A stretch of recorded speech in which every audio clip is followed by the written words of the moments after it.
ॐ सहना भवतु सहनौ भुनक्तु सह वीर्यं करवावहै तेजस्विनावधीतमस्तु मा विद्विषावहै।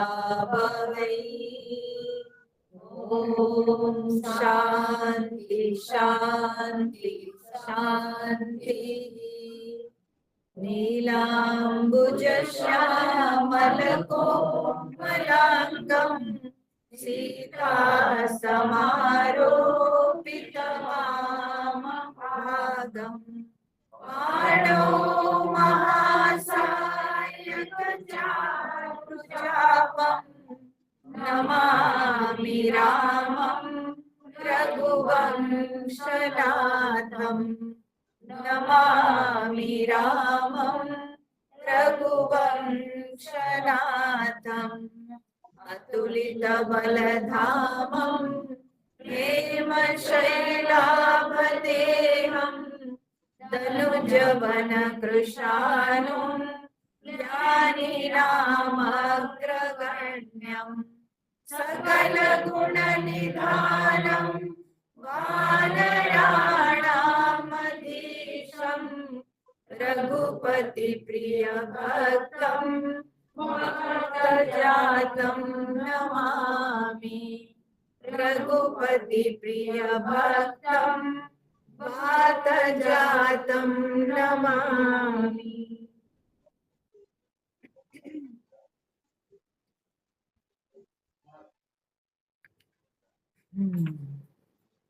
तो हम लोग देख रहे थे भरत जी के प्रसंग।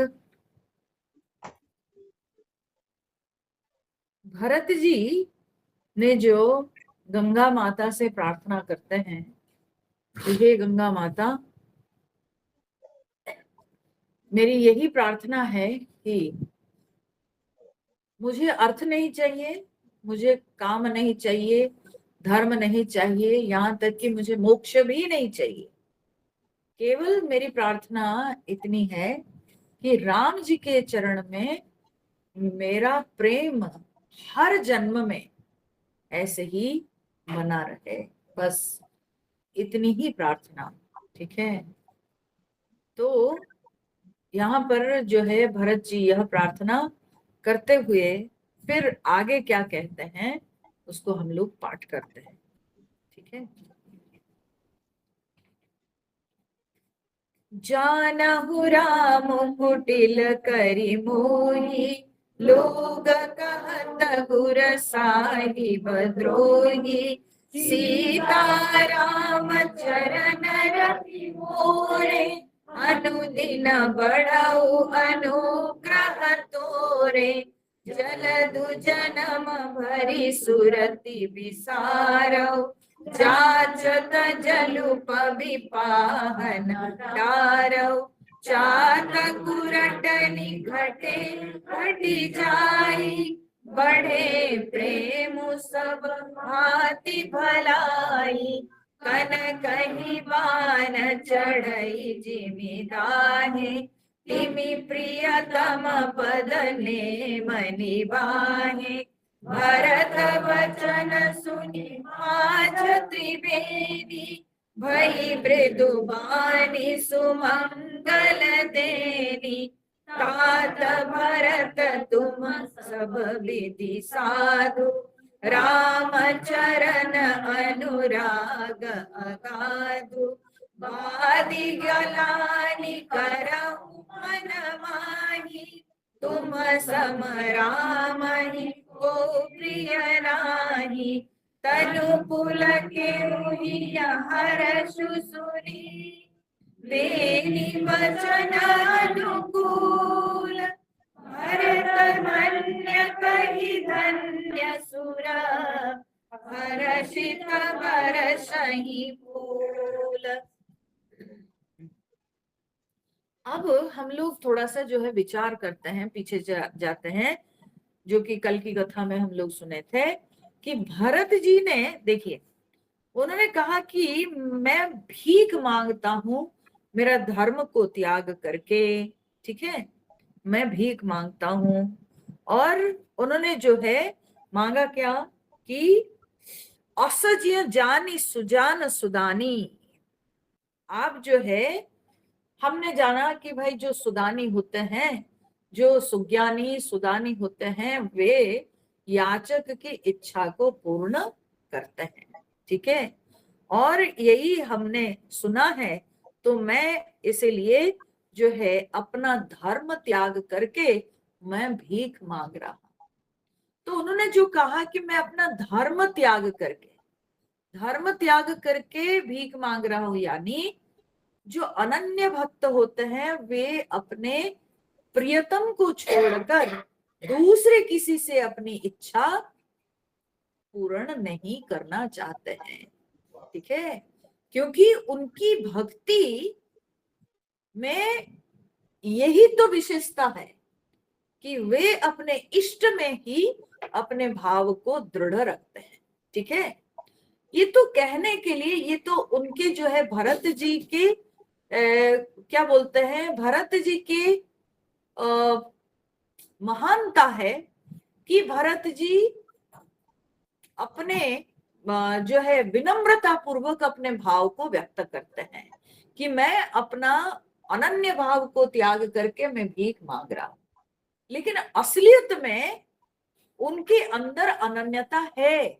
वे राम जी को छोड़कर और किसी को नहीं सोचते हैं, या और किसी के लिए उनके हृदय में स्थान नहीं है।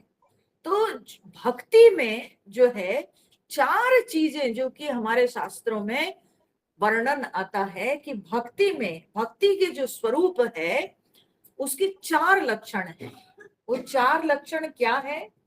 तो कहते हैं भक्ति में एक होती है अनन्यता, दूसरी होती है अहेतुकता, ठीक है, और तीसरा है अविरल भाव, और चौथा है अविचल भाव, ठीक है। तो अनन्य भक्ति, अहेतुकी भक्ति, अविरल भक्ति और अविचल भक्ति, ठीक है। भक्ति के जो है ये चार भाव या भक्ति का जो स्वरूप है उसमें ये चार लक्षण पाए जाते हैं। भक्ति में सबसे पहले अनन्यता होनी चाहिए। ये नहीं कि भाई आज यहाँ कल वहां परसों और कहीं, ऐसे नहीं होना चाहिए।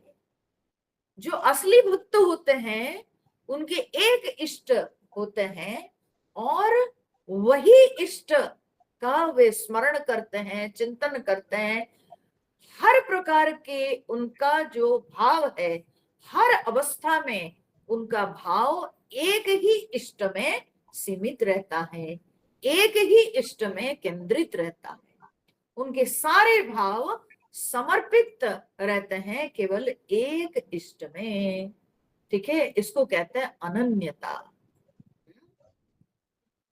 भगवान नारद जी, नारद भक्ति सूत्र में कहते हैं तस्मिन अनन्यता तत् विरोधिषु उदासीनता च। भक्तों के लक्षण में उन्होंने कहा तस्मिन अनन्यता, केवल उसमें माने प्रभु में, अपने प्रियतम में अनन्यता, तद विरोधिषु उदासीनता, और प्रियतम को छोड़कर, ठीक है, अपना इष्ट को छोड़कर, और जो भी उसका विपरीत है उसके प्रति उदासीन रहते हैं, कोई इन्वॉल्वमेंट नहीं। जो अपने प्रियतम से हटके है, जो अपने इष्ट को इष्ट के लिए जो सही नहीं, जो इष्ट के प्रति हमारे बढ़ने में, अग्रसर होने में जो विरोध करता है, तो उसके प्रति वे उदासीन रहते हैं।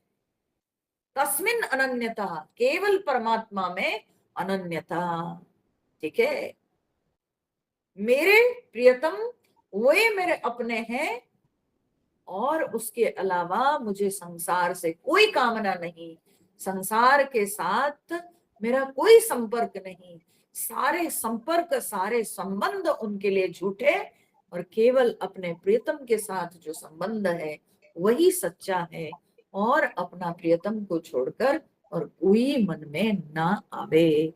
इसको कहते हैं अनन्यता। भक्ति का जो पहला लक्षण है वो है अनन्यता। ठीक है, अनन्य भक्ति होनी चाहिए। दूसरा क्या है ना, अहेतुकी भक्ति। ठीक है, अहेतुकी भक्ति यानी क्या है? अहेतुकी माने जिस भक्ति में कोई कारण नहीं, अहेतुकी। ठीक है, इस कारण से हमको उस पर प्यार आया, उस कारण से प्यार आया, क्योंकि उसने मेरे लिए अच्छा कर दिया, उसने मेरा अनुकूल कुछ कर दिया, तो मेरे को उसके ऊपर प्यार आ गया। लेकिन भक्ति अहेतुकी होनी चाहिए कि परमात्मा जैसे रखे, मुझे ईश्वर से, मुझे मेरे प्रियतम से हमेशा निरंतर प्रेम बना रहना चाहिए, और वो प्रेम में कोई कारण नहीं, अकारण प्रेम। ठीक है, अकारण प्रेम। वे चाहे जैसे रखे, मुझे रखे, मुझे मारे, मुझे फेंके, चाहे जो करे, मेरा प्रेम उनसे जो है कम नहीं होना चाहिए, उनके प्रति मेरा प्रेम कम नहीं होना चाहिए।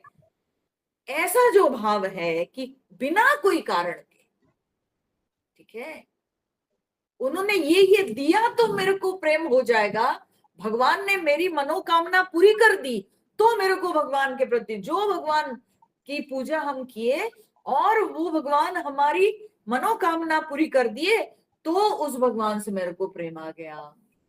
हाँ, सचमुच में ये भगवान अच्छे हैं, क्यों? इनकी पूजा की तो मेरी मनोकामना पूरी हो गई।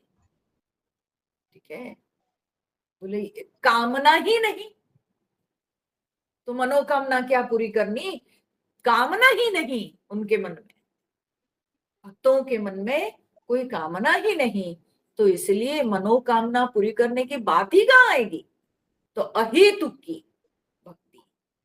ठीक है, अकारण प्रेम होना चाहिए भगवान के प्रति, उसी को सच्चा प्रेम कहा जाता है। वो जो दे, जैसे रखे। ठीक है, मेरे रास्ते पे वो रोड़ा डाल दे या मेरे रास्ता को जो है बहुत सुगम बना दे, जैसे भी रखें, जैसे भी करें, मेरी भक्ति उनमें कम नहीं होनी चाहिए। इसको कहते हैं अहेतुकी भक्ति, कारण भक्ति। ठीक है, तो अनन्यता, भक्ति में पहले अनन्यता होनी चाहिए, भक्ति अहेतुकी भक्ति होनी चाहिए। और तीसरा क्या है ना, अविरल भक्ति। अविरल मतलब निरंतर, निरंतर। ठीक है, जैसे गंगा जी की धारा निरंतर प्रवाहित होती है समुद्र की ओर, समुद्र से मिलने के लिए निरंतर प्रवाहित होती है। ठीक है, ऐसे निरंतर प्रेम होना चाहिए।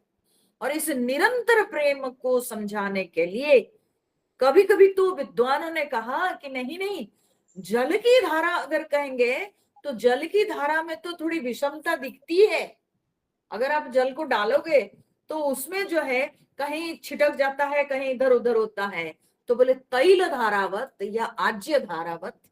ठीक है, तेल की धारा या आज्य माने घी, घृत धारा। ठीक है, घी या तेल को अगर डालते हैं तो उसमें बिल्कुल समता, एकदम उसमें कहीं विषमता नहीं दिखती है, कहीं इधर उधर जो है तेल की धारा इधर उधर नहीं होती है, बिल्कुल एक धारा में प्रवाहित होता है। तो ऐसे अविरल प्रेम होना चाहिए भक्ति में। भक्त के मन के जो भाव है वो केवल भगवान के ओर प्रवाहित हो, उसका भाव और किसी तरफ ना हो और कहीं ना हो, इसको कहते हैं अविरल धारा। ठीक है, निरंतर भगवान की ओर भाव बढ़ता चले। और किसी भी वस्तु की ओर आकर्षण ना हो, और कोई भी वस्तु की कामना ना हो, और नित्य निरंतर भगवान के प्रति मन का भाव बढ़ता जाए, और वो दिन पर दिन बढ़ता जाए। ठीक है, अविरल धारा, अविरल प्रेम। ठीक है, तो प्रेम में ऐसे अविरल भाव होना चाहिए। भगवान रमण महर्षि जी कहते हैं, आज्य धारया स्रोत सा समम सरल चिंतनम विरलत परम। बोले आज्य धारया स्रोत सा समम, आज्य धारा के समान। ठीक है, स्रोत, सम स्रोत होना चाहिए।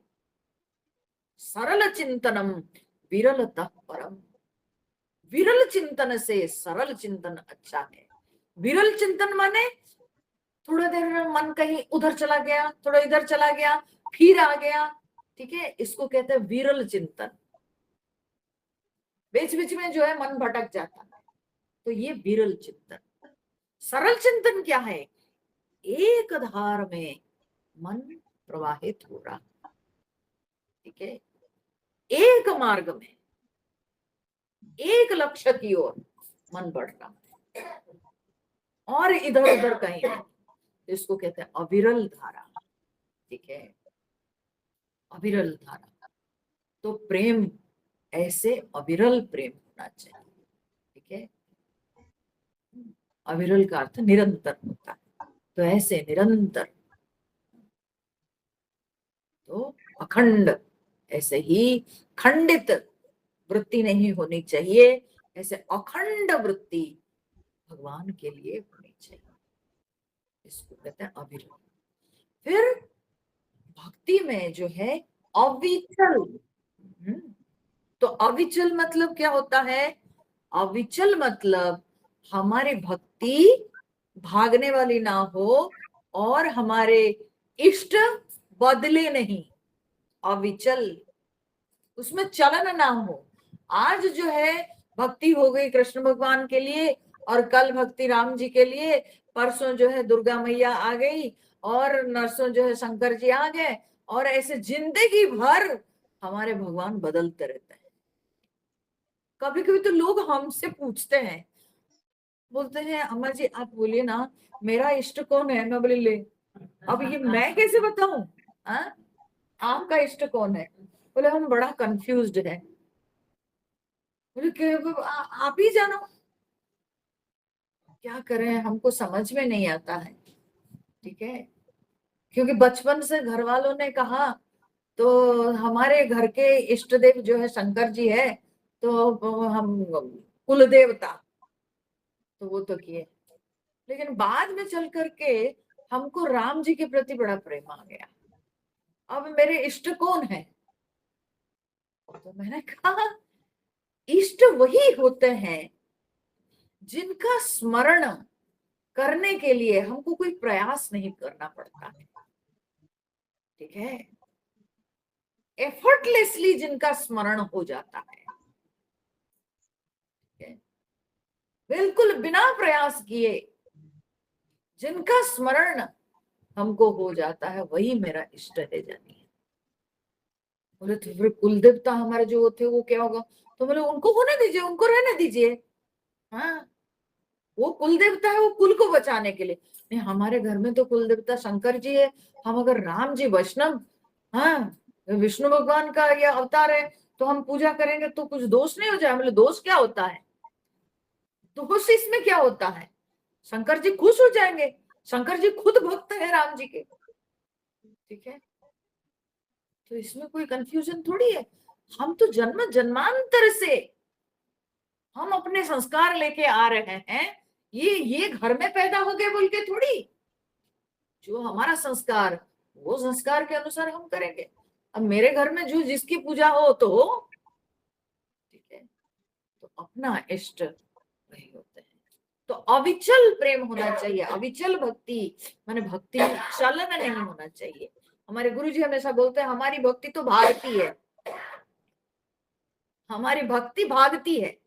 ठीक है, हमारी भक्ति भागती है, इधर भागती उधर भागती उधर भागती, ठीक है, कभी राम मंदिर कभी शिव मंदिर, तो भागती रहती है।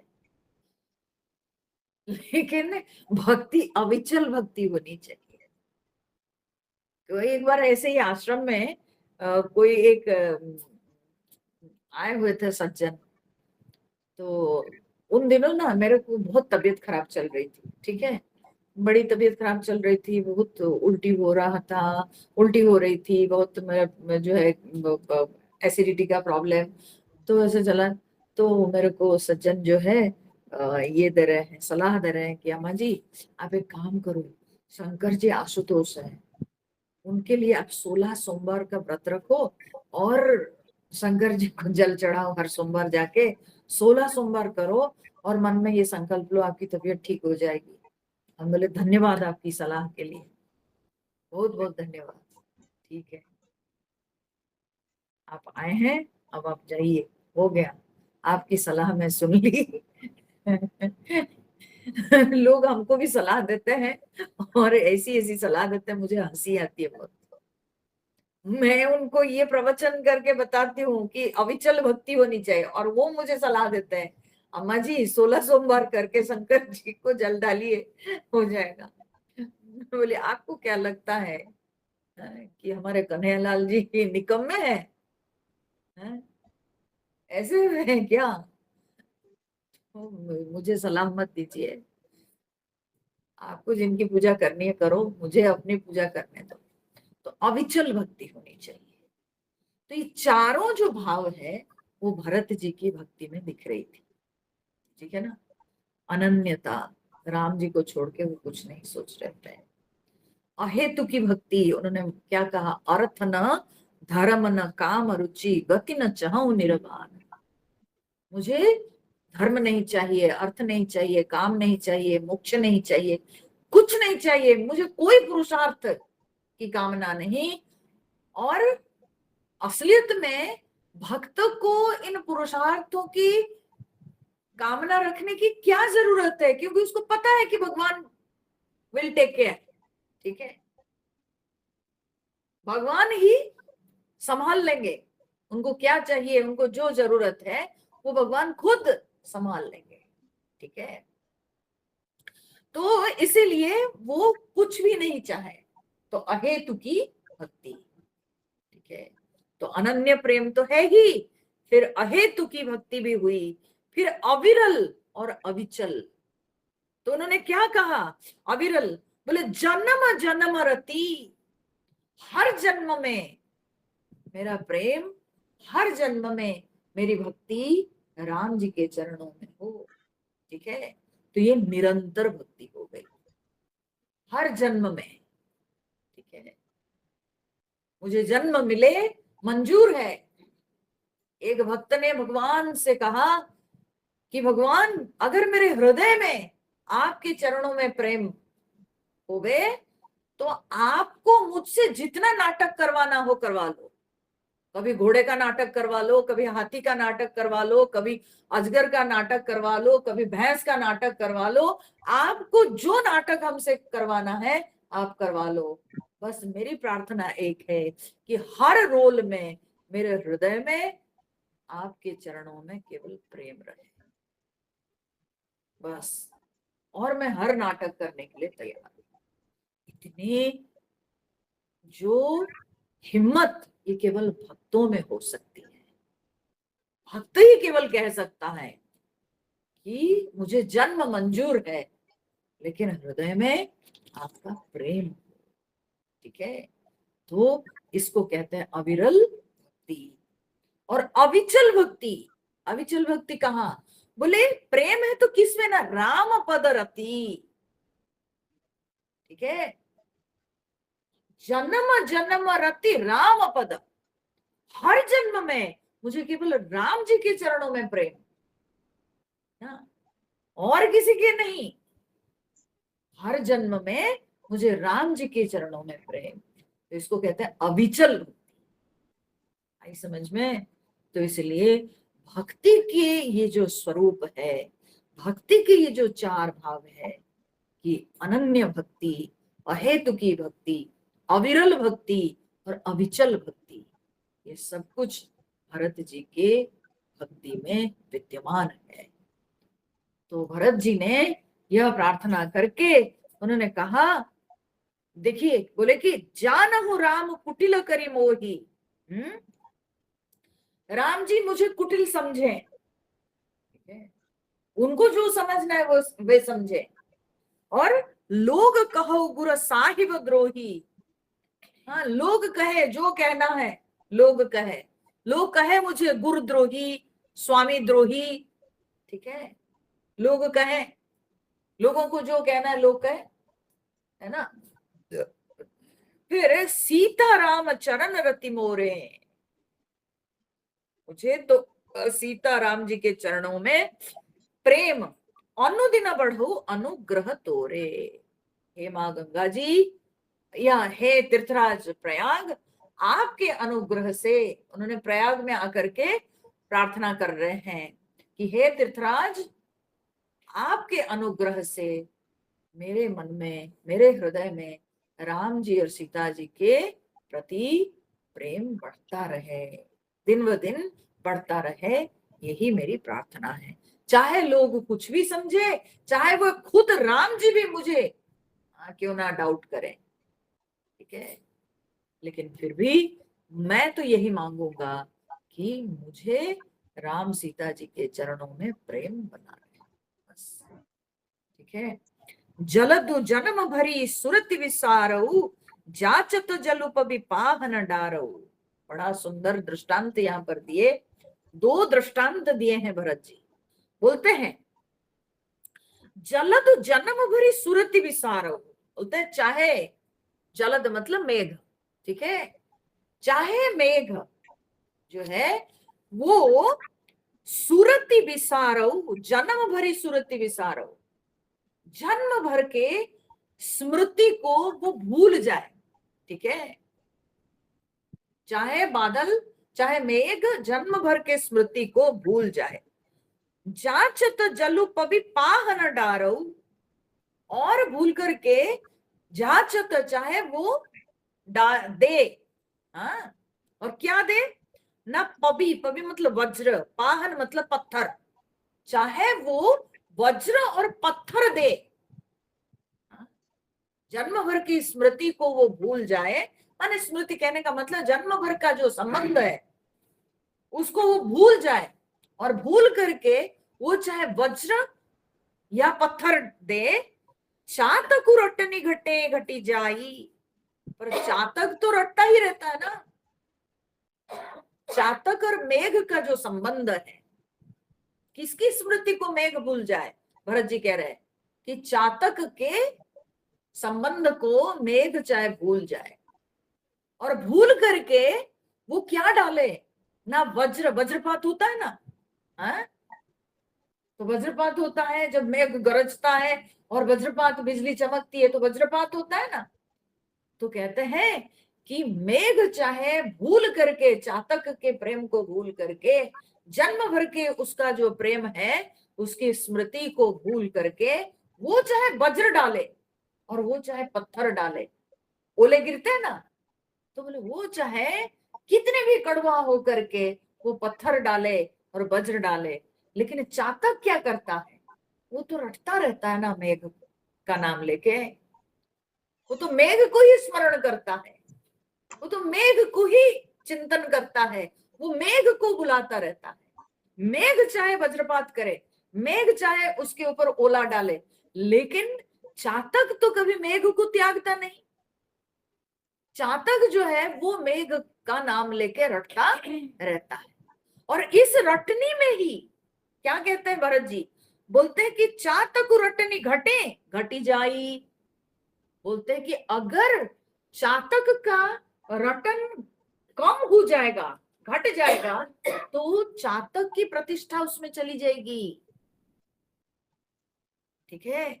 मेघ उसको कितना भी कष्ट दे, लेकिन अगर चातक का रटन कम हो जाएगा तो चातक की प्रतिष्ठा चली जाएगी। चातक में है क्या चीज, खासियत क्या है, इसलिए वो अगर भूल जाएगा मेघ को तब उसकी प्रतिष्ठा नहीं रहेगी। तो भरत जी क्या कह रहे हैं, भले राम जी मुझे डाउट करे, लेकिन अगर हम राम जी को भूल जाएंगे तो हम में है क्या चीज, क्या चीज हमारे अंदर है? हमारी तो कोई विशेषता है नहीं, हमारे अंदर तो कोई गुण नहीं, तो हमारी प्रतिष्ठा चली जाएगी। तो अगर सचमुच में हम अपने आप को ऊंचा उठाना चाहते हैं, वो केवल राम जी के स्मरण से, प्रभु के स्मरण से व्यक्ति की प्रतिष्ठा बढ़ती है। कोई धन से किसी की प्रतिष्ठा नहीं बढ़ती है, कोई सांसारिक कर्म से प्रतिष्ठा नहीं बढ़ती है, कोई उपलब्धि से, जगत के विषय वस्तुओं की उपलब्धि से किसी की प्रतिष्ठा नहीं बढ़ती है। व्यक्ति की असली प्रतिष्ठा बढ़ती है भक्ति से। तो अगर हम परमात्मा के स्मरण को भूल जाएं, हम अगर भगवान के नाम नहीं लेंगे, हम अगर भगवान की भक्ति नहीं करेंगे, तो हम में क्या विशेषता है? तो कैसे समाज में हमारी प्रतिष्ठा रहेगी? जगत में जैसे सब है वैसा हम है, आहार निद्रा भय मैथुनम च, है ना? सब खा रहे हैं, हम भी खा रहे हैं, सब सो रहे हैं, हम भी सो रहे हैं, सब बच्चा पैदा कर रहे हैं, हम भी पैदा कर रहे हैं। तो उसमें कौन सी विशेषता है? समझ रहे हैं? सो व्यक्ति विशेष होता है उसकी भक्ति से। व्यक्ति की प्रतिष्ठा होती है जगत में उसकी भक्ति से, भक्ति नहीं तो उसकी प्रतिष्ठा नहीं। भरत जी यही सूचित करना चाहते हैं कि चातक का अगर रटन बंद हो जाएगा तो फिर उसकी प्रतिष्ठा चली जाएगी। ठीक है, भले बादल उसके प्रति कठोर क्यों ना हो, लेकिन बादल की कठोरता को देखकर चातक अगर अपने भाव को बदल दे तो चातक की प्रतिष्ठा चली जाएगी। मेघ तो विशाल है, मेघ तो महान है, मेघ की प्रतिष्ठा तो अपने आप वो तो स्वतः सिद्ध है, लेकिन ये जो चातक छोटा जीव, ये जीव की प्रतिष्ठा तब तक बनी हुई जब तक वो मेघ को रटता है। वैसे ही हर प्राणी बड़ा नगण्य है, परमात्मा तो स्वतः सिद्ध है। ठीक है, संसार में हर प्राणी नगण्य है, तब जाके प्राणी की प्रतिष्ठा होती है, तब प्राणी की विशेषता दिखती है, जब उसके हृदय में परमात्मा के प्रति प्रेम जागता है, जब उसके हृदय में भगवान के प्रति प्रेम उमड़ता है। ये भगवान के प्रति प्रेम ही उसको विशेष बना देता है। समझ रहे हैं इस दृष्टांत के अंदर के रहस्य को? भरत जी जो है क्या कह रहे हैं, तो कहते हैं बढ़े प्रेम सब भांति भलाई, इसलिए उसके अंदर प्रेम बढ़े तो हर प्रकार से उसकी भलाई है। चातक के मन में मेघ के प्रति प्रेम बढ़ता रहे, उसी में उसकी भलाई है, नहीं तो कोई पूछ नहीं, नहीं तो चातक की कोई पूछ नहीं, कौन पूछेगा उसको? उसी प्रकार से मनुष्य को कौन पूछेगा अगर उसके हृदय में भक्ति नहीं? तो इसीलिए वे कहते हैं प्रयागराज जी से प्रार्थना करके, हे प्रयागराज आप मुझे भगवान के प्रेम दीजिए, बस उसको छोड़ के और हमको कुछ नहीं चाहिए। कनक ही बान चढ़ई जिमि दाहे, तिमि प्रियतम पद नेम निबाहे। तो बोलते हैं, फिर दूसरा दृष्टांत देते हैं, बोले जैसे कनक माने सुवर्ण, तो सुवर्ण को तपाने से, हाँ दाहे, तो बोले जिमि दाहे, जैसे कनक को तपाने से। ठीक है, जितना जितना आग पर हम सोना को चढ़ाते हैं, तो सोना जितना जलता है अग्नि में उतनी ही उसकी कांति बढ़ती है, उसकी आभा उतनी ही अधिक होती है। ठीक उसी तरह से भरत जी क्या कहते हैं कि हे प्रयागराज, लोग मुझे जितना गाली दें, लोग मेरी निंदा करें, भगवान स्वयं मेरे प्रभु राम जी वे भले मेरे को जो है संदेह करें, लेकिन मेरा प्रेम हमेशा अटूट रहे, मेरा प्रेम हमेशा भगवान जी के चरणों में स्थिर रहे। समझ रहे हैं? क्योंकि जितना जितना जैसे सोने को जितना जलाया जाता है उतना वो चमकता है, वैसे जितना अधिक मेरे जीवन में कष्ट आएगा, जितने लोग निंदा करेंगे, उतनी मेरी भक्ति दृढ़ होती जाएगी। ठीक है, वही तो परीक्षा है, तो उतने मेरी भक्ति में निखार आएगी। ठीक है, उतना अधिक मेरी भक्ति चमकेगी। तो इसीलिए जो जैसे कहें, लेकिन मुझे तो भक्ति चाहिए। तिमी प्रियतम पद नेम निभाए, ठीक उसी प्रकार से प्रियतम के चरणों में मैं प्रेम का निवाह करूं, क्योंकि उसी से जो है बोलते हैं कि वही प्रेम को निभाने से ही सेवक जो होते हैं उनकी विशेषता बढ़ती है, सेवक का मान बढ़ता है। तो भरत वचन सुनी माज त्रिवेणी, भाई मृदुबानी सुमंगल देनी। भरत जी के ऐसे वचनों को सुनकर त्रिवेणी के अंदर से, त्रिवेणी के बीच से, माज त्रिवेणी, त्रिवेणी के अंदर से एक मृदु मंगल वाणी सुनने को मिली। अर्थात तीर्थराज प्रयाग वे स्वयं उस समय जो है बोलने लगे। हमारे जो है हमारी संस्कृति में हमारे प्रत्येक तीर्थ मूर्तिमान होके कभी कभी प्रकट होते हैं। ठीक है, हमारे तीर्थ भी सब सचेत है, जड़ नहीं है। सब तीर्थों के अधिष्ठातृ देवता है। मैं पढ़ाई थी ना जब शुरुआत में, यही प्रयागराज के विषय में जब मैं पढ़ाई थी शुरू शुरू में, भरद्वाज मुनि के आश्रम में जब राम जी आए, तो उस समय में मैंने बताया था प्रत्येक तीर्थ के अधिष्ठातृ देवता है। यहाँ वेणी माधव है ना, जब मैं पढ़ाई थी तो मैं बोले माधव जी जो है भगवान कृष्ण, वे जो है यहाँ पर इनके अधिष्ठातृ देवता है, इसलिए वेणी माधव त्रिवेणी में पूजा की जाती है, उनकी वेणी माधव की पूजा, क्योंकि त्रिवेणी संगम में अधिष्ठातृ देव जो है माधव है। ठीक है, तो तीर्थराज के अंदर से एक सुंदर मंगल वचन, मंगल वाणी सुनने को मिली। तो क्या मिली? न तात भरत तुम सब विधि साधु, राम चरण अनुराग अगाधु।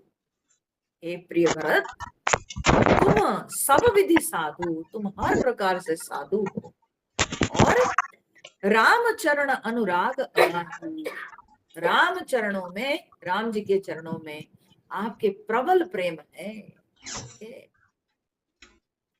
और बादी गलानी करहु मन माही, आप जो है क्या बोलते हैं कि आप ये जो ग्लानी कर रहे हो मन में, आपके जो ये ग्लानी है ये व्यर्थ ग्लानी है, मत करो ये ग्लानी मन में। अपने आप को इतना दोषी मत समझो। ठीक है, तुम सम राम ही को प्रिय नाही, राम जी को तुम्हारे समान कोई प्रिय नहीं। ये स्वयं तीर्थराज प्रयाग से ये आवाज आई जिसको भरत जी सुन रहे थे। ठीक है, अब भरत जी को थोड़ी संतुष्टि आई होगी, हाँ, कि मेरे प्रेम को कम से कम तीर्थराज तो समझे। ठीक है, धीरे धीरे एक एक जगह जो है प्रूव होता जा रहा है, एक एक जगह कम से कम उनको सपोर्ट मिल रहा है, क्योंकि वे तो अपने आप को पूरी तरह से दोषी मानते आ रहे हैं। ठीक है, तो जब वे बहुत अनुनय विनय होकर उन्होंने प्रार्थना की कि मुझे केवल राम जी के चरणों में प्रेम चाहिए, तब तीर्थराज ने कहा कि तुम्हारे तो राम जी के चरणों में प्रेम है, तुम्हारे समान राम जी को कोई प्रिय नहीं है। तनु पुलकेउ हिया हरसु सुनी, बेनी वचन अनुकूल। ऐसे ही त्रिवेणी के वचन, इतने अनुकूल वचन को सुनकर के भरत जी के शरीर पुलकित हो उठा, और उनके मन में, उनके हृदय में बहुत आनंद अनुभव उनको हुआ। भरत धन्य कही धन्य सुर हर्षित बरसई फूल। तो सारे देवता लोग धन्य धन्य भरत, तुम धन्य हो, ऐसे कह करके देवता लोग उनके ऊपर पुष्प वृष्टि करने लगे।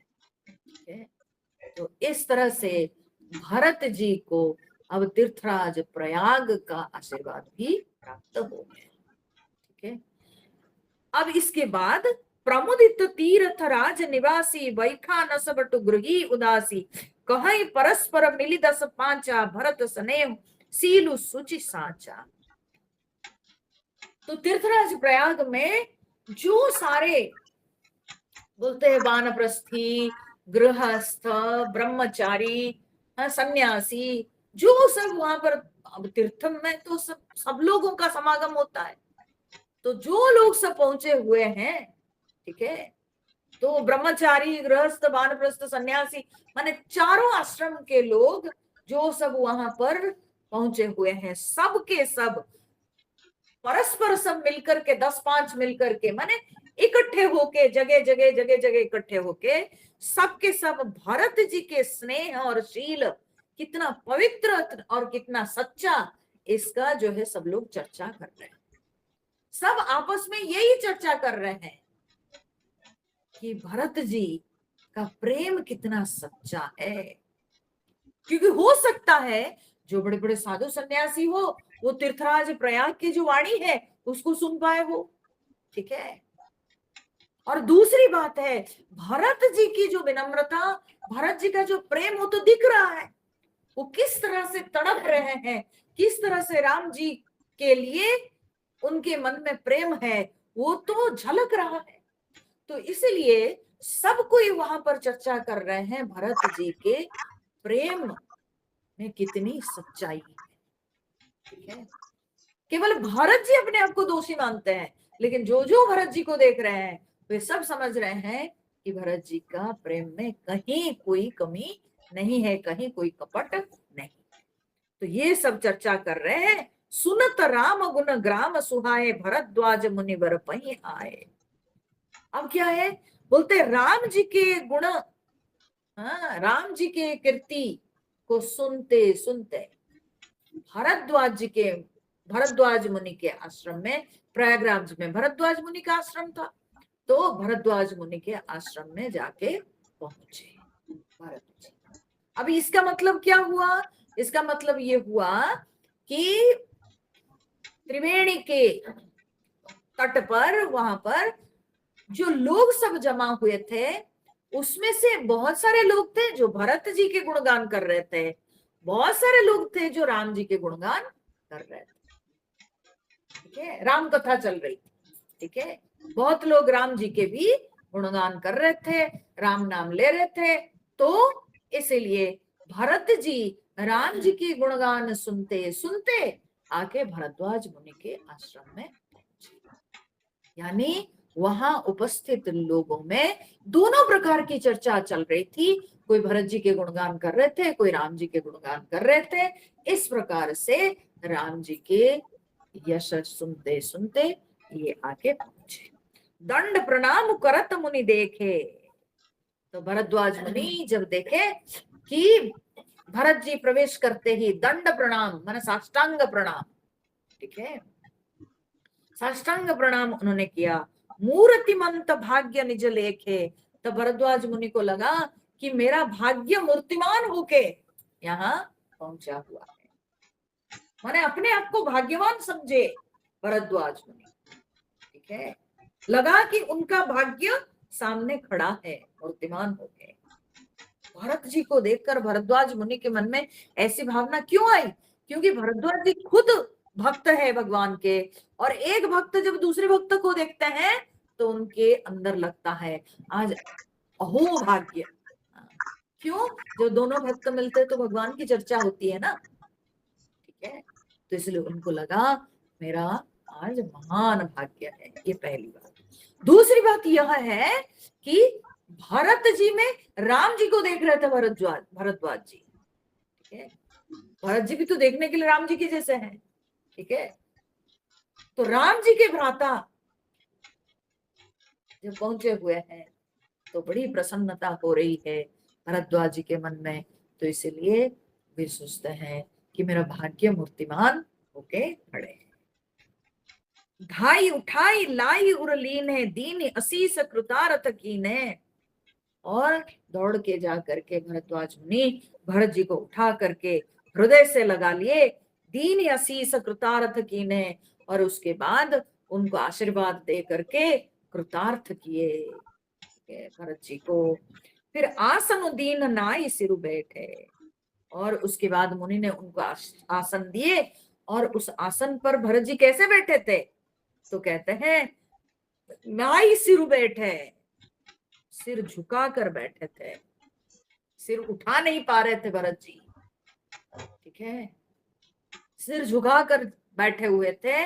देखकर कैसा लग रहा था, गोस्वामी जी लिख रहे हैं, चहत सकुच गृह जनु भजी बैठे, बोले जैसे कि भाग कर भरत जी संकोच के गृह में प्रवेश करना चाहते हैं, ठीक है, जैसे कि भरत जी भाग करके संकोच के घर में, संकोच रूपी जो भाव है उस भाव के घर में जैसे घुसना चाहते हैं भरत जी, ऐसे नीचे मुंह करके बैठे हुए थे। अर्थात भरत के अंदर ग्लानि अब भी थी, वो जिस जिसको नया मिल रहा है ना उनको डर हो रहा है, पता नहीं क्या सोचेंगे मेरे बारे में, मेरे बारे में क्या सोचेंगे। तो अब भरद्वाज जी के पास आए तो उनको लग रहा है मेरे बारे में भरद्वाज मुनि क्या सोचते होंगे, और कुछ पूछेंगे तो मैं क्या बोलूं, क्या उत्तर दूं उनको, क्या बताऊं। देखिए एक बात हम बताते हैं, कोई भी परिवार में, ठीक है, अगर बच्चे कोई गलत काम करते हैं तो माँ बाप कहीं जाने से, किसी से मिलने से मुंह चुराते हैं। क्यों? उनको लगता है कि अगर कोई मुझे पूछेगा मेरा बेटा के बारे में, बेटी के बारे में, मैं क्या उत्तर दूं उनको, अपने मुंह से मैं क्या बोलूं, ठीक है। कभी कभी माँ बाप भी अगर कोई गलत रास्ते हो जाते हैं तो बच्चों को भी वैसे शर्म संकोच लगता है कि हम क्या उत्तर देंगे, ठीक है। या घर में अगर किसी के भाई बहन कोई गलत कर्म किए हैं तो तब उनके भी भाई बहन जब कोई बाहर जाते हैं तो उनको लगता है बाबा कोई पूछेगा तो हम क्या, तो मुंह चुराते हैं हर जगह, ठीक है। वही हाल अभी भरत जी का, भरत जी को लग रहा है मुझे अगर भरद्वाज मुनि पूछेंगे मैं क्या उत्तर दूंगा, इसलिए चुपचाप मुंह नीचे करके बैठे हुए हैं। तो गोस्वामी जी लिखते हैं, मुनि पूछ कछु यह बड़ा सोचू, बोले ऋषि लखी सीलू संकोचू। तो मुनि जी अगर पूछेंगे कुछ, हाँ, तो क्या उत्तर मैं दूंगा, यह बड़ा सोचू, बड़े सोच में पड़ गए थे भरत जी, इसलिए चुपचाप सिर झुका के बैठे हुए थे। मैं क्या उत्तर दूंगा, मैं क्यों आया हूं, आने का कारण क्या है, ये सारी बातें मैं क्या बताऊंगा, हाँ? कैसे बताऊंगा। तो यह सोच करके बोले ऋषि लखी सील संकोचू, लेकिन इनकी ये शील, हाँ, भाव को देखकर, इनके संकोच को देख करके अब भरद्वाज मुनि बोले, क्या बोले, सुनो भरत हम सब सुधि पाई, भरत सुनो मुझे सब पता है, मेरे को सब सुधि मिल गई है, सब कुछ मैं सुन चुका हूं, तुम चिंता मत करो। बीती कर तब पर किछु न बसाई, ये तो विधाता का कर्तव्य है, करतूत है, विधाता की करतूत है, इसमें तुम्हारे वश में कुछ है क्या, किसी के वश में कुछ नहीं। विधाता जिससे जो करवाना चाहते हैं वो होता है, वो होके रहता है, उसमें किसी का कुछ वश नहीं है, कोई कुछ नहीं कर सकता है, यानी इसमें तुम्हारा कोई दोष नहीं है, मैं तुम में कोई दोष नहीं देखता हूं। भरत तुम में इतनी ग्लानि नहीं होनी चाहिए, ये तुम्हारा दोष नहीं है, जो कुछ भी है कहने का तात्पर्य है ये विधाता का दोष है, ठीक है। तुम गलानी जिया जनी करहूं, समझी मातु करतूती, अपनी माँ के करतूत को समझकर तुम बिल्कुल ग्लानि मत करो। अपनी माँ कैकेयी की करतूत को सोचकर तुम बिल्कुल ग्लानि मत करो। तात कैकेयी दोषु नहीं। यहाँ तो और भी बड़ी बात भरद्वाज जी कर दी है, जो कि अभी तो कोई नहीं किया था। ठीक है, तो भरद्वाज जी कहते हैं कि हे तात, इसमें कैकेयी का भी कोई दोष नहीं। ठीक है, बोले हे तात, कैकेयी दोष नहीं, गई गिरा मति धूती। ठीक है, गई गिरा, गिरा यहाँ पर वाणी माने वाग्देवी सरस्वती। यहाँ पर गिरा वचन के लिए नहीं, बल्कि गिरा सरस्वती जी। बोलते हैं ये तो सरस्वती जी उनकी मति को ठग ली। धूती माना धूर्त। ठीक है, धूर्तन। तो कहते हैं सरस्वती जी उनकी मति ठग ली, इसमें कैकेयी का दोष कहाँ? इसमें कैकेयी का दोष नहीं है। ठीक है, इसलिए भरत तुम ये ग्लानि मत करो, मुझे सब पता है, क्योंकि ये तो ऋषि है। इसलिए ऋषि की जो सोच होती है वो निर्दोष विचार होता है, उसमें कोई दोषपूर्ण विचार नहीं होता है। ऋषि के विचार हमेशा शुद्ध होता है और निरपेक्ष विचार होता है। इसलिए उन्होंने जो है कहा, भरत जी को समझाए, बोले इसमें ना तुम्हारा कोई दोष है, ना तुम्हारी माँ कैकेयी की भी कोई दोष है। ये तो सरस्वती जी जो है वो उनकी मति को ठग ली, उनकी मति को बिगाड़ दी, इसीलिए वो ऐसे करी, नहीं तो कैकेयी का भी इसमें कोई दोष नहीं है, मुझे सब पता चल गया। तो वे ऋषि है तो सब समझ चुके हैं। तो यह कहत भल कही न को, लोक वेद बुध सम्मत दो। तो बोले ये कहते भी कोई भला नहीं कहेगा। लोक वेद वेद बुध सम्मत दो। लोक और वेद दोनों ही विद्वानों को मान्य है। ठीक है, विद्वानों को लोक और वेद, लोक रीति और वेद रीति दोनों विद्वानों को मान्य है। ठीक है, दोनों मान्य है। तो अब देखिए कि क्या है कि हम अगर कहेंगे कि जो कैकेयी ने की, ठीक है, तो इसमें क्या है कि हम अगर विधाता को दोष देते हैं, ठीक है, तो बोलते हैं कि ये कहने से ये कोई भला नहीं होगा, किसी को अच्छा नहीं लगेगा, साधारण लोगों को ये पसंद नहीं आएगी। ठीक है, क्योंकि सभी जो है विधाता को, ब्रह्मा जी को सब पूजा करते हैं। ठीक है, हाँ? तो नहीं मानेंगे। अच्छा, दूसरी बात क्या है ना, लोक रीति क्या है, भले हम कहेंगे कि कैकेयी की मति को दूषित कर दी सरस्वती जी या विधाता के वश ये सब हुआ, ठीक है, लेकिन लोक रीति में तो इसको ठीक नहीं कहेंगे ना, क्योंकि कैकेयी जी जो कैकेयी वो तो लौकिक रीति के अनुसार वो तो गलत की है भाई, है कि नहीं। दुनिया में कोई व्यक्ति से जब कोई दोष होता है तो जगत में लोग ब्रह्मा जी को थोड़ी याद करते हैं, सरस्वती जी को थोड़ी याद करते हैं। लोगों को जो दिखता है, लोग तो लोक रीति को लेके चलते हैं ना। तो लौकिक प्रथा के अनुसार अगर हम कुछ गलत बोले हैं तो गलत माना जाएगा। ठीक है ना, बोले विद्वानों को दोनों रीति मान्य है, लोक रीति भी वेद रीति भी। अर्थात विद्वान लोग ये समझते हैं कि वेद रीति के अनुसार विधाता के हाथ में सब कुछ है ना, वेद ज्ञान के अनुसार विधाता के हाथ सब कुछ है, किसी के हाथ में कुछ नहीं, हमको ये शास्त्र सिखाता है। लेकिन विद्वान ये भी कहते हैं कि लोक रीति भी तो कोई चीज है, उसकी भी मान्यता है। तो इसीलिए इस विषय में चर्चा करने से भी अच्छा नहीं होगा, बोलने से भी कुछ अच्छा नहीं होगा। ठीक है, तो इसलिए उन्होंने कहा यह कहत भल कही न को, यह कहते भी कोई भला नहीं कहेगा।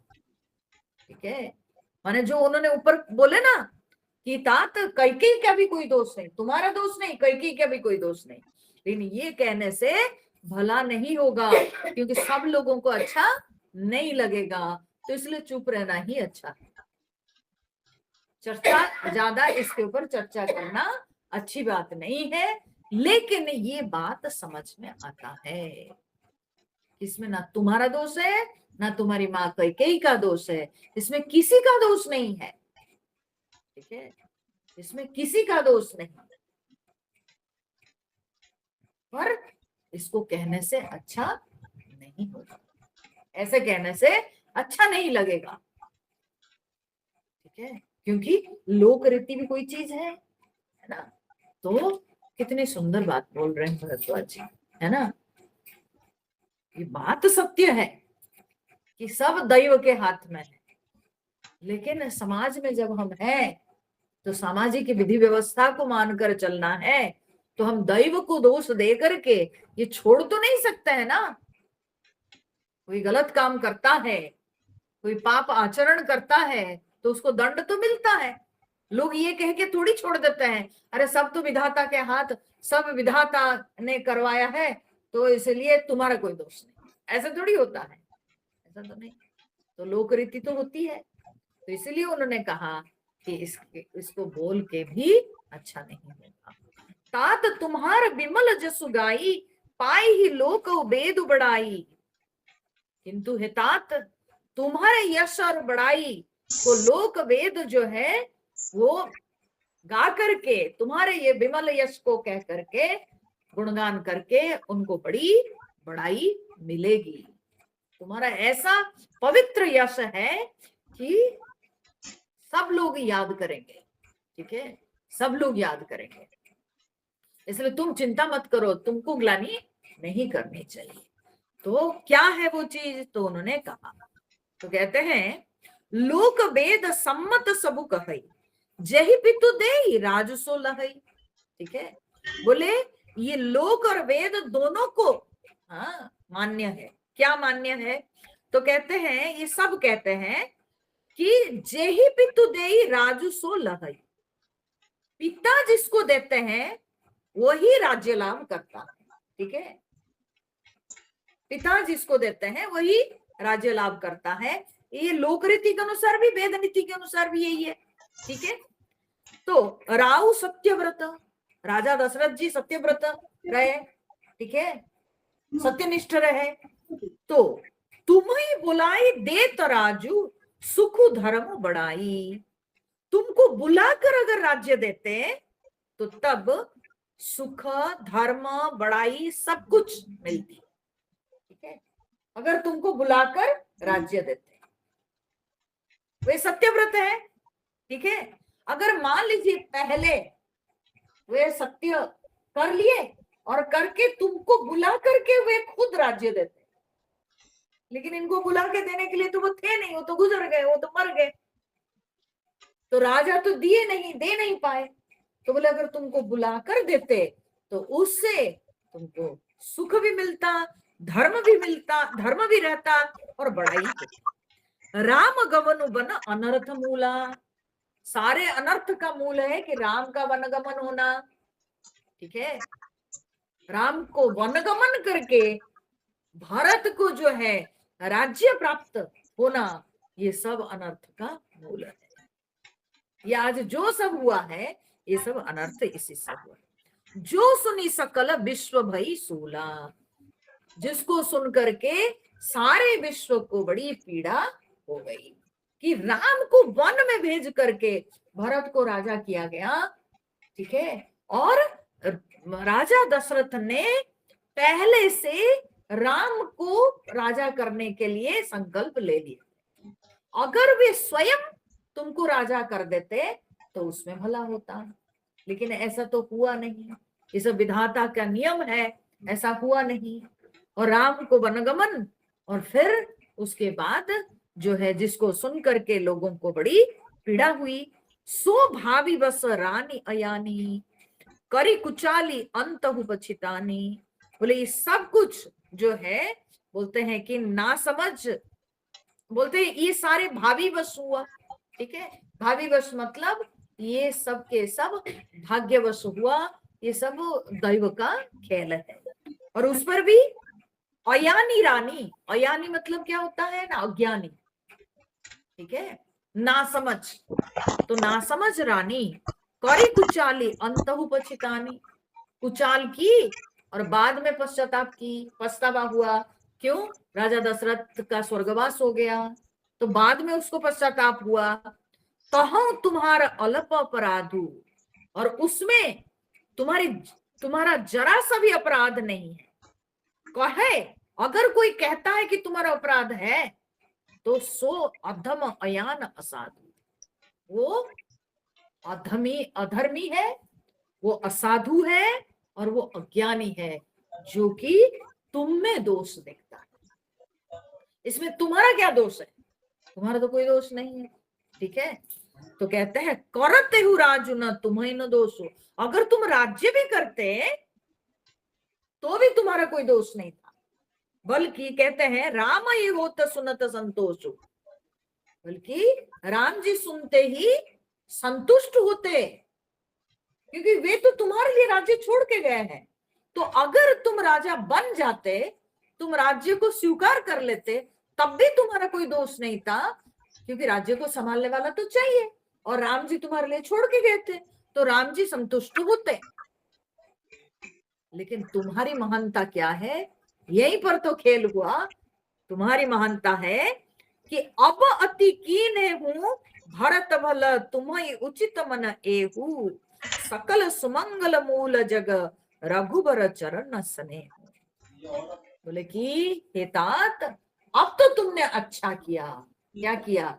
ना उस राज्य के राजा तुम बने ही नहीं, तुम उस राज्य को ग्रहण नहीं किया और उसको त्याग करके तुम आए हुए हो राम जी से मिलने के लिए। तुम्हें उचित मत एहू, हाँ, ये मत तुम्हारे लिए बड़ा उचित है।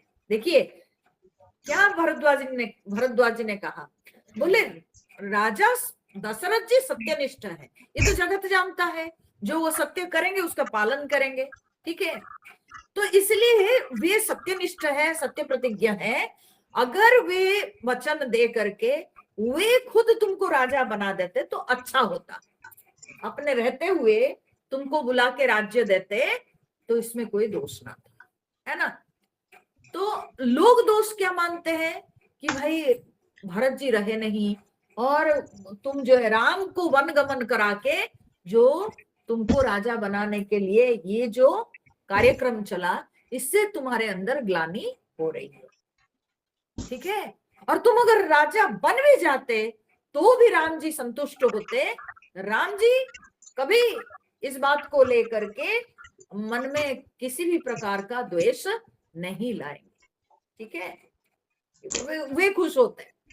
लेकिन तुम बहुत अच्छा किया, तुम्हारी तरफ से ये तुमने बहुत बड़ा कदम लिया कि तुम उस राज्य को ग्रहण नहीं किया, तुम उसको स्वीकार नहीं किया, और ये जो मत तुम्हारा ये सबसे उत्तम मत है, ये बहुत बड़ा डिसीजन तुमने लिया।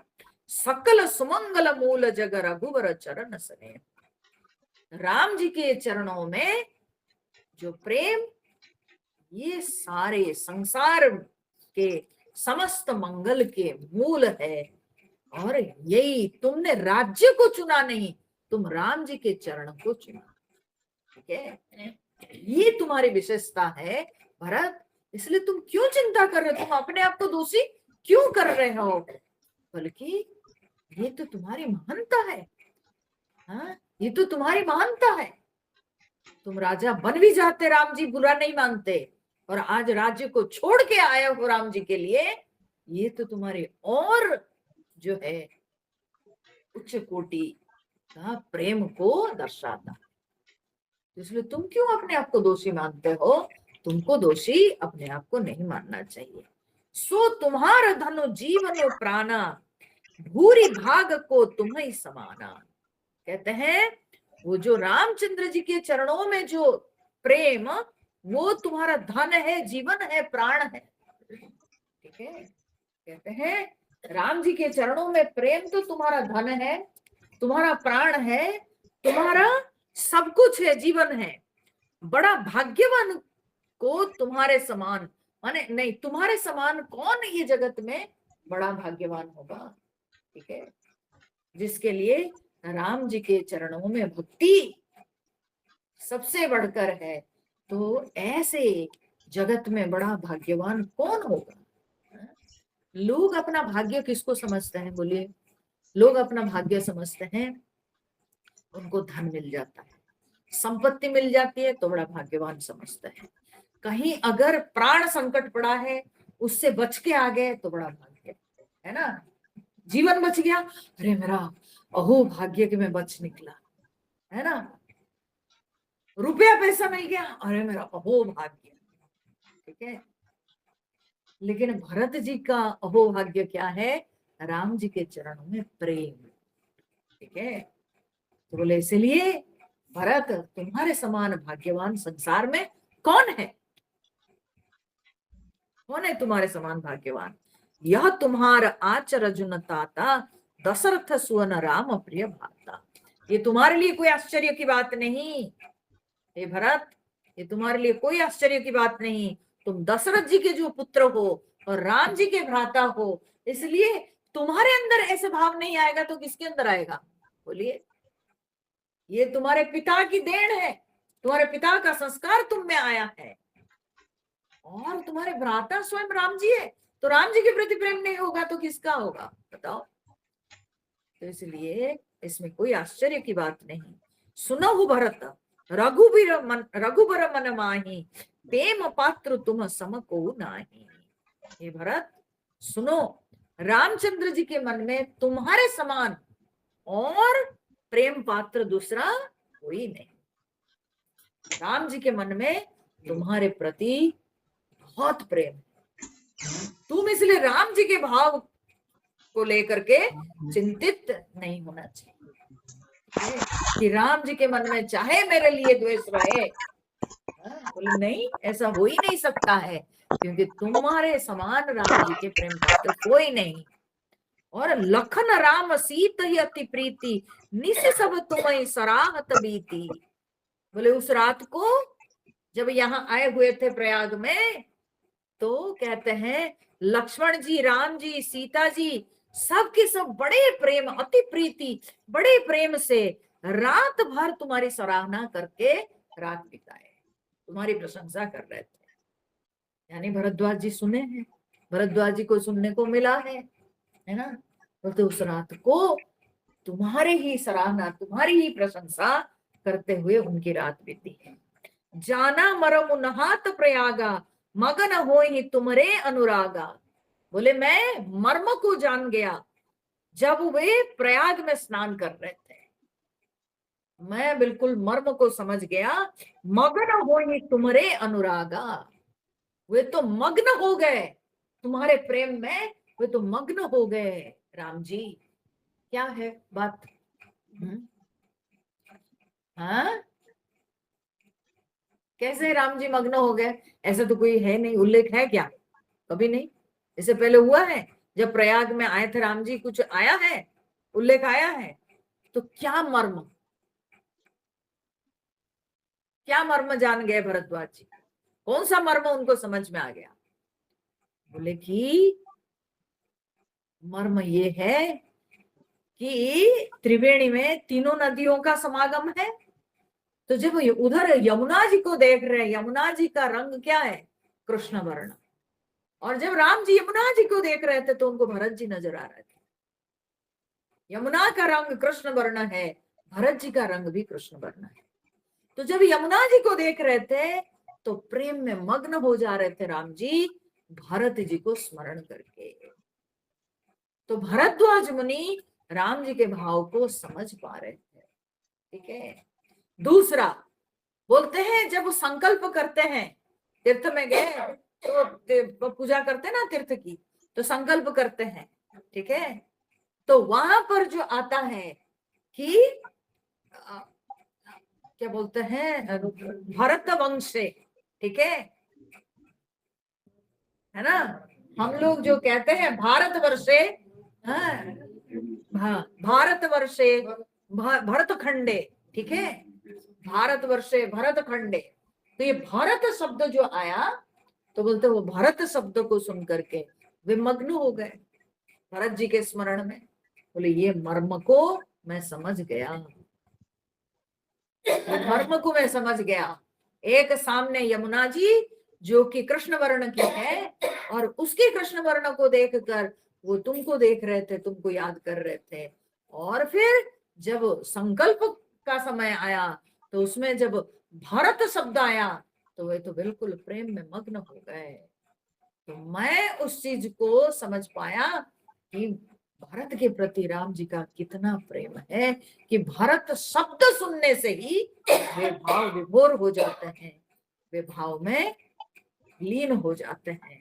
तो तुम पर अस स्नेह रघुवर के सुख जीवन जग जस जड़ नर के। बोले तुम पर ऐसा जो स्नेह श्री राम जी का, बोले सुख जीवन जग जस जड़ नर के। तो बोले जैसे कि वो कैसा प्रेम, बोले जैसे मूर्ख व्यक्ति का संसार के प्रति प्रेम होता है, संसार के प्रति आसक्ति, सांसारिक सुख के प्रति जैसे मूर्ख व्यक्ति की आसक्ति होती है, वैसे राम जी की आसक्ति तुम्हारे प्रति उतना तीव्र भाव, ठीक है, तुम्हारे प्रति। ये मैं समझ गया था उस दिन, ठीक है। यह न अधिक रघुवीर बड़ाई प्रणत कुटुंब पाल रघुराई। बोलते ये रघुनाथ जी की बहुत बड़ाई नहीं है, क्योंकि वे तो प्रणत कुटुंब पाल रघुराई। राम जी तो प्रणत जन माने भक्त जन, पूरे भक्तों के कुटुंब को पालते हैं, माने दुनिया के सारे भक्तों को पालने वाले हैं राम जी।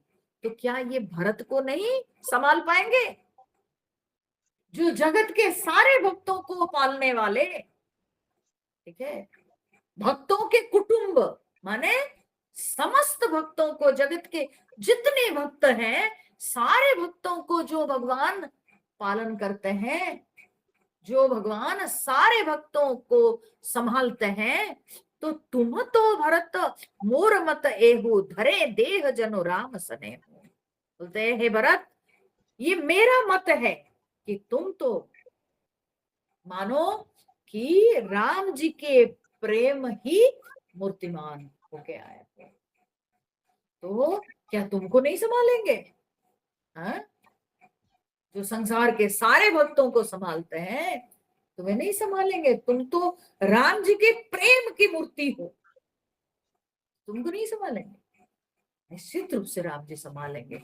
माने देखो यहाँ क्या हुआ, भरद्वाज जी की जो ये वचन है, इस वचन में दो भाव दिखाई पड़ रहा है मुख्य रूप से। तो दो भाव क्या है कि एक, भरत जी जो अपने अंदर ग्लानि कर रहे थे, अपने आप को दोषी कह रहे थे, वो भरत जी के मन से वो ग्लानि को दूर करने के लिए उनको समझा रहे। दूसरा, भरत जी के मन में जो ये डर था कि कहीं राम जी मुझे डाउट ना करें, तो उसको भी दूर किया। समझ रहे हैं दोनों बातें? अपने आप को जो दोषी समझ रहे थे वो भाव को दूर कर रहे हैं। दूसरा, जो भरत जी के मन में ये भय आ गया कि पता नहीं राम जी मुझे ग्रहण करेंगे कि नहीं, राम जी मुझे दोषी समझ लेंगे तो क्या होगा, तो उसको भी दूर कर रहे हैं कि नहीं नहीं नहीं नहीं, जगत में सारे भक्तों को जो राम जी संभालते हैं, क्या वो तुम्हें नहीं समझ पाएंगे? तुम तो राम प्रेम की मूर्ति हो, तो इसलिए क्या तुमको नहीं समझ पाएंगे? तो इसलिए भरत ऐसी शंका मत करो, राम जी के भाव को लेके ऐसी शंका मत करो, वे राम जी तुमको भी समझेंगे, निश्चित रूप से तुमको समझेंगे। तुम कह भरत कलंक यह हम सब कह उपदेशु राम भगति रस सिद्धित भाय समौ गणेश। बड़ी बात बोल दी भरद्वाज मुनि यहाँ पर। बोलते हैं भरत, तुम जिसको कलंक कहते हो ना, वो तो हम सब के लिए उपदेश हो गया। तो क्या कलंक? दो तीन बातें हैं इसके ऊपर हम लोग विचार करेंगे। क्या कलंक है? भरत जी किसको कलंक कहते हैं? जो कि बोलते हैं हम सब के लिए वो तो उपदेश हो गया। क्या कलंक है? पहला कलंक है कि कैकेयी ने जो छल की, ठीक है, कैकेयी ने छल की और अपने स्वार्थ के लिए छल क्यों की? अपने स्वार्थ के लिए, मेरा बेटा को राज्य मिले, ठीक है, तो अपने स्वार्थ के लिए कैकेयी छल की और छल करके उसने जो है पति खोई, ठीक है, राम जी को उसने खोया, ठीक है। तो इस तरह से जो है सारे अनर्थ का मूल वही हो, ठीक है, अनर्थ का जड़। तो ये बहुत बड़ा कलंक है, ये बहुत बड़ा कलंक है। जो परिवार में इतना प्रेम था, जो परिवार में सब मिलजुल के रहते थे, उस परिवार में एक व्यक्ति अपने स्वार्थ को महत्व दे करके जब और सब लोगों को साइड कर देता है, ये बहुत बड़ा कलंक है, ठीक है ना। स्वार्थ को महत्व देके सबके सुख को गौण समझ लेना, अपने स्वार्थ को महत्व देना, ये बहुत बड़ा कलंक है। तो भरद्वाज मुनि कहते हैं, भरत आप जिसको कलंक कहते हो हम सबके लिए उपदेश है, अर्थात हम सबके लिए शिक्षा है कि दुनिया में स्वार्थ जो है वो अच्छी बात नहीं है। अपने स्वार्थ को देखकर दूसरों के सुख को गौण नहीं समझना चाहिए, बल्कि मिलजुल के रहना चाहिए, सब एक साथ होके रहना चाहिए।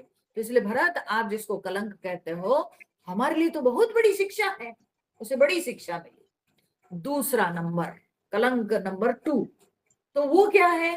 तो कहते हैं वो यह है कि भाई शास्त्र कहता है कि गुरु के वचन को मानना, बड़ों की बात को मानना, गुरुजनों की बात को मानना, माता के हाँ निर्देश को पालन करना। और आपने क्या किया? आपने ठुकराया। सबने कहा राजा बनने को, आपने ठुकराया सबको। आपने वशिष्ठ जी की बात को भी नहीं माना, हाँ? कौशल्या जी भी आपको समझाए, नहीं माना। और आपकी माँ तो डेफिनेटली जो है वो तो आप ही के लिए इतना की थी, तो आपने किसी को, अपने माँ को नहीं माना, मातृतुल्य कौशल्या जी को भी नहीं माना, आपने सचिव मंत्री सचिवों की बात को नहीं माना, आपने गुरु की भी बात को नहीं माना। तो ये तो अधर्म है ना, ये तो अधर्म है ना। गुरुजनों की बात को ठुकराना ये तो अधर्म है, कलंक है ना। आपने ठुकराया, लेकिन किसके लिए ठुकराया? राम जी के प्रेम के लिए, है ना। राम प्रेम के लिए गुरुजनों को भी ठुकरा देना, ये बहुत बड़ी बात है, ये हमारे लिए बड़ी शिक्षा है, ठीक है। प्रभु प्रेम जो है वो सबसे बढ़कर है, वो जो है ये गुरुजनों के जो सांसारिक उपदेश उसमें नहीं चलता है। इसलिए आप भागवत में देखो, पर बलि राजा को, बलि के सामने जब भगवान स्वयं आए और 3 पग के भूमि मांगे, बलि जब सत्य करने जा रहे थे, संकल्प करने जा रहे थे, शुक्राचार्य भी वहां पर मना किए। बलि राजा को शुक्राचार्य गुरु है तो मना कर रहे थे कि बलि तुम मत सत्य करो, मत संकल्प करो, ये कोई साधारण नहीं है, ये कोई साधारण बटु नहीं है, तुम मत संकल्प करो, ठीक है। लेकिन बलि बोले कि नहीं, जब एक ब्राह्मण ब्रह्मचारी मेरे दरवाजे के सामने आके मांग रहे हैं, ये मेरा व्रत है, और शुक्राचार्य बोल रहे हैं कि वो छल कर रहे हैं तुम्हारे साथ। बोले अगर छल भी करें तब भी हम तैयार हैं, क्योंकि हम जो सत्य किए हैं, हम हमारा जो नियम है, हमारी जो नीति है, हम अपनी नीति को भंग नहीं कर सकते। तो इसलिए बलि राजा का अच्छा हुआ ना, भगवान स्वयं द्वारपाल बन के बलि राजा के पास रहे, बोले मैं तुम्हारा द्वारपाल बनूंगा, तुम मेरा दर्शन करोगे। तो इससे बड़ी बात और क्या हो सकती है बताइए। तो इसलिए गुरु की बात को भी काटे थे। अपने परिवार को भी छोड़ दिए, किसी की भी बात को बलि सुने नहीं। लेकिन क्यों? भगवान के लिए, है ना। भले अनजाने में बलिराजा ने किया, उनको पता नहीं था, लेकिन किए तो थे भगवान के लिए। अपनी नीति में वे जो है कभी हिले नहीं। तो ऐसे जो है व्यक्ति के अंदर जब उच्च आदर्श के लिए और सबसे अधिक बढ़ करके भगवान के प्रेम के लिए जब गुरुजनों को भी काटा जाता है, उनकी बात को भी ठुकराया जाता है, तो बोले कि ये बहुत बड़ा उपदेश है। ठीक है, बहुत बड़ा उपदेश है। हम लोग महाभारत में श्लोक सुने हैं ना, है? एक गांव के लिए अगर राज्य में ये होता है तो गांव को खत्म करो, राज्य के लिए, देश का होता है, राष्ट्र का हानि होता है तो खत्म करो। अंत में जाकर के क्या कहते हैं? बोले आत्म कल्याण के लिए पूरा विश्व को त्यागना पड़े तो त्याग। ठीक है, आत्म कल्याण के लिए पूरा विश्व को त्यागना पड़े तो त्याग। तो जब व्यक्ति आत्म कल्याण करने निकलता है उसको समाज नहीं साथ देता है, तरह तरह की बातें करते हैं। मीराबाई जब भगवान के प्रेम में हाँ मग्न हो गई तो क्या लोग उनको उस समय वाहवाही दे रहे थे? बिल्कुल नहीं। लोक लाज छोड़कर वो एक क्षत्रिय घर की बहू है और घर से निकल गई, है ना। तो ना समाज साथ देते हैं, ना परिवार साथ देता है, ना अपने बड़े लोग कोई साथ देते हैं, कोई नहीं साथ देता है, कोई नहीं देता है। लेकिन फिर भी अगर भगवान के लिए कोई व्यक्ति ये सबको ठुकराता है तो वो सही, वो सही। तो भले साधारण में ये कलंक कहा जाता है, लेकिन भगवान के लिए ये सबको ठुकराना धर्म है, ये शिक्षा है। समझे? जिसको कलंक ऐसे कहा जाता है कि माता के बात को ठुकराना, पिता के बात को ठुकराना, गुरु के बात को ठुकराना, दूसरे समय में ये कलंक होता है, ये अधर्म होता है। लेकिन भगवान को पाने के लिए अगर इन सब को ठुकराते हैं तो फिर वो हो जाती है बड़ी शिक्षा। बात समझ में? तो इसलिए भरत सबको त्याग दिए भगवान के लिए। तो बोलते हैं भरत तुम जिसको कलंक कहते हो हमारे लिए तो बड़ा उपदेश है, बहुत बड़ा उपदेश है। ठीक है, बहुत बड़ी शिक्षा है, इसलिए तुमसे हम लोग सीखे। भरद्वाज मुनि कहते हैं कि तुमसे हम लोग सीखे राम भगति रस सिद्धि। तो और इससे हुआ क्या? न जय गणेशु हुआ भाई यह समो गणेशु। इसका जय गणेश हुआ किसका? न राम भगति रस सिद्धि हित, राम भक्ति रूपी रस की सिद्धि के लिए ये शुरुआत हो गई। ठीक है, ये शुरुआत हो गई। इतना बड़ा, इतनी बड़ी प्रथा तुमने दिखा दी, एक नई प्रथा की शुरुआत तुमने की कि तुम किसी को नहीं माना, सबको काट दिया केवल राम जी के प्रेम के। ये नई प्रथा तुमने शुरू की। नहीं तो लोग तो झुक जाएंगे ना। गुरु जब बोलेंगे, गुरु वशिष्ठ जी बोलेंगे, किसी की है हिम्मत काट देने को? हाँ? मां समझा रही है, कौशल्या जी समझा रही है, तो कोई संस्कारी पुरुष, कोई संस्कारी पुत्र कभी बात को काट देगा? नहीं, वो मान लेगा ठीक है मां बोल रहे तो क्या करें, गुरु बोले तो अब मानना ही पड़ेगा।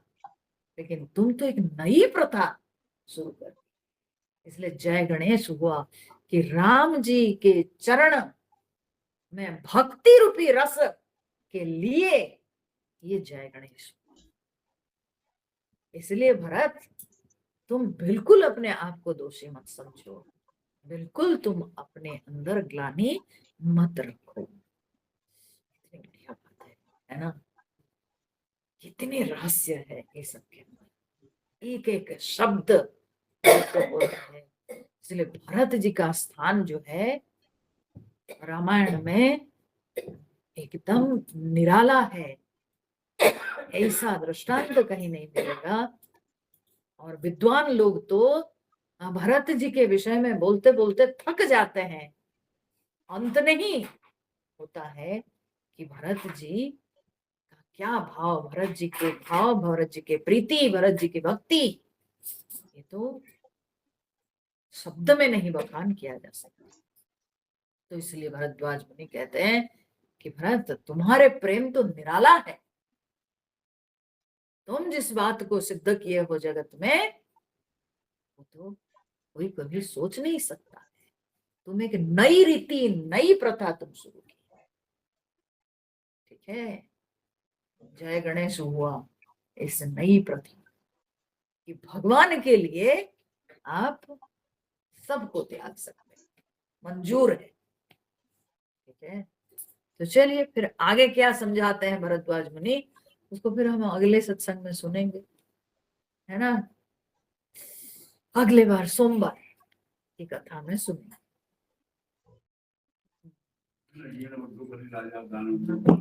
जी जी जी जी। हाँ सही बात। हरिओम। श्री राम जय जय राम, श्री राम जय जय राम, श्री राम जय जय राम,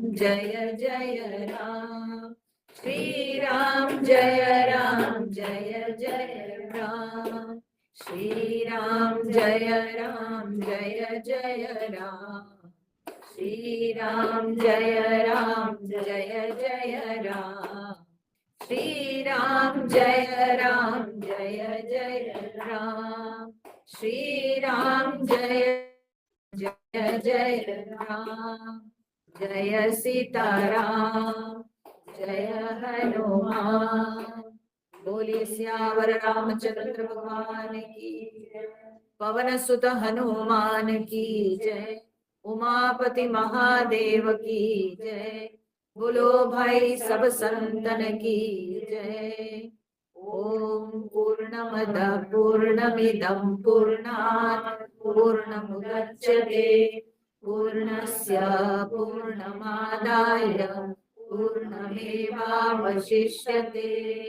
ओम शांति शांति शांति।